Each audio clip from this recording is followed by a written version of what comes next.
Well, well, well, look what the cat dragged in. It's the national media groveling at our feet, begging Denver Broncos fans everywhere for forgiveness for just a few weeks ago, just lambasting us, making our draft seem foolish and saying we reached on a pick that we all knew from the jump was not a reach. And I don't have a cat to drag anything in. I have a small dog named Bailey, named after one of my favorite corners of all time, number 24, Champ Bailey. And if you're new to this channel, my name is Ben. I break down all things Denver Broncos. If you like the Broncos too, helps me out a ton if you hit like and subscribe. So let's dive in here. And that is that Bleacher Report just came out with an article just yesterday that is called NFL Rookies Who Already Look Like Draft Day Steals After the 2024 OTAs. So you just, right off the bat, all you see on this page are just pictures of Bo Nix everywhere. The only place you'll find more pictures of Bo Nix is in my bedroom because I'm obsessed. And he is their number one player ranked on here. And I just find this just infuriating and amazing at the same time, because it was just like 3 weeks ago that I was telling everyone, and everyone in the comments agreed, Bo Nix was not an accident. Bo Nix was Sean Payton's guy from the jump, and we knew that when the first round had not even expired yet, and the Denver Broncos could have traded back into the first round. Usually GMs and coaches are locked in that entire round. Sean Payton could not FaceTime in to Pat McAfee and Bill Belichick fast enough because he wanted to just gloat about Bo Nix. And we have now heard that Payton Manning is at Dove Valley multiple times a week, like 2 or 3 times a week. And he made a joke about how he's always there for the free snacks. And we know that he's not really there for that. And then the week before the draft, he was gushing about how the Broncos really like JJ McCarthy. And we knew then that Payton Manning was trying to hype up JJ McCarthy. Sean Payton did the same just a few weeks before. And all of that was to get the Minnesota Vikings to trade up and get JJ McCarthy so Bo Nix could fall to us, because Sean Payton wanted him all along. And when that happened, we had so many national media outlets writing hit pieces on what a reach that was. We had our draft grade be like an A- or a B+, because everyone said that Bo Nix was a reach there. And now at the very top of their list, number 1 of 10, is our boy Bo Nix, and just saying all the stuff that we've known for weeks here, that he is a coach's son, that in his 5 years in NCAA football, he had 5 different offensive coordinators, that he played in 61 games. Peyton Manning only played in like 45 some games. And he is a winner everywhere he goes. He picks up offenses everywhere he goes.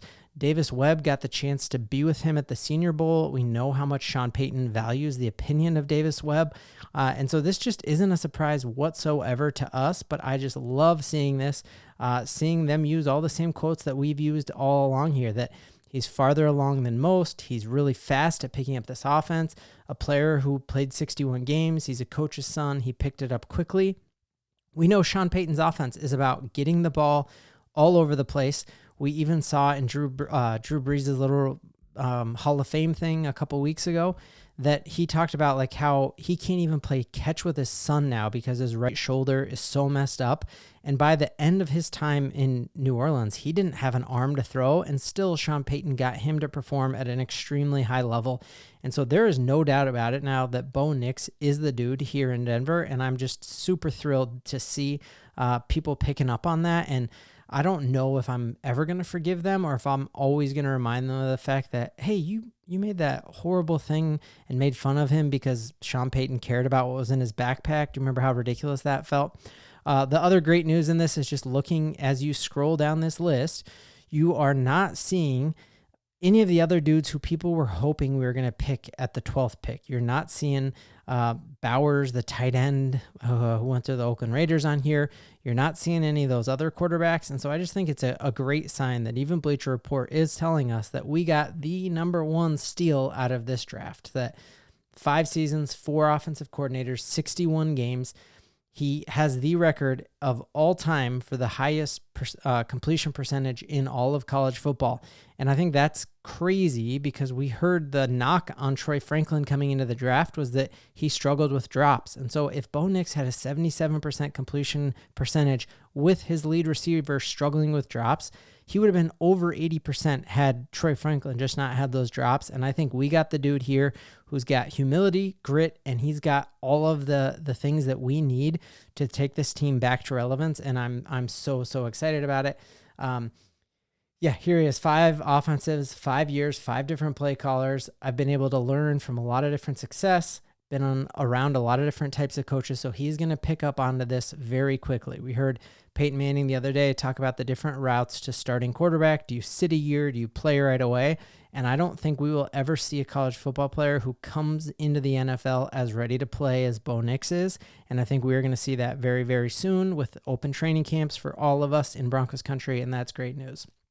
Awesome, great news that we also got today was that Darren Waller is retiring. Now, this might not seem like great news, but let me tie some breadcrumbs together here. So first off, he used to be a Oakland Raider, and so I've never loved the dude. He kind of ate us up a lot of times when we used to not know how to cover tight ends. But the reason I think this is great news isn't because he's in division and we don't even play the Giants this year. The reason I think it's great news is because looking here, we are now starting to see top tight ends who are just wouldn't have even gone to college at the same time as the Kansas City Chiefs' best player in Taylor Swift's boyfriend.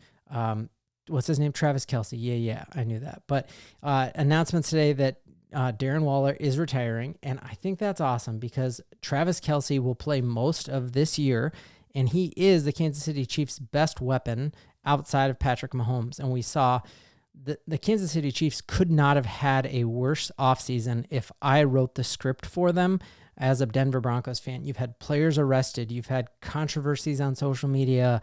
You're getting suspensions galore.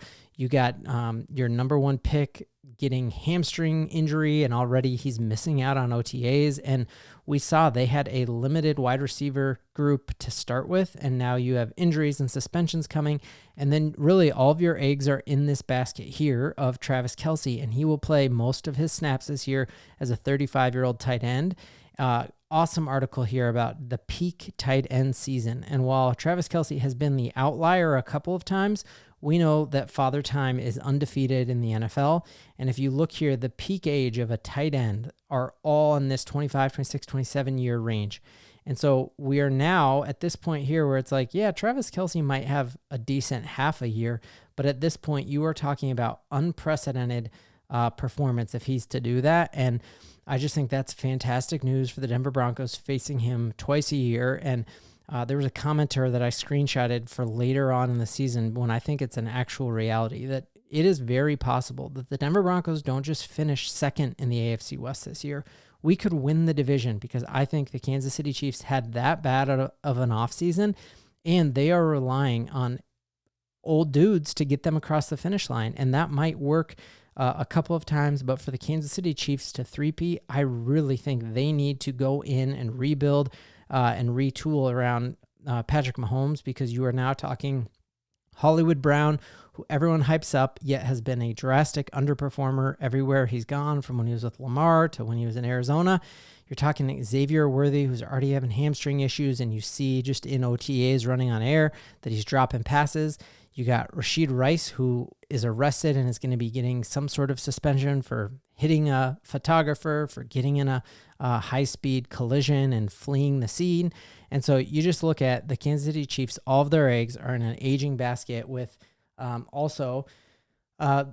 they're talking about an aging Chris Jones. The other great news that happened today was that Justin Jefferson signed an insane $35 million per year deal with the Minnesota Vikings, which I think is awesome news for the Denver Broncos, that it's really difficult to bite that Russell Wilson $85 million dead cap hit, but we bit the bulk of it this year in the $53 million, and we're competitive with that big cap hit. And so I think it's better to take a swing and a miss on a quarterback than to have all your money in these dependent positions.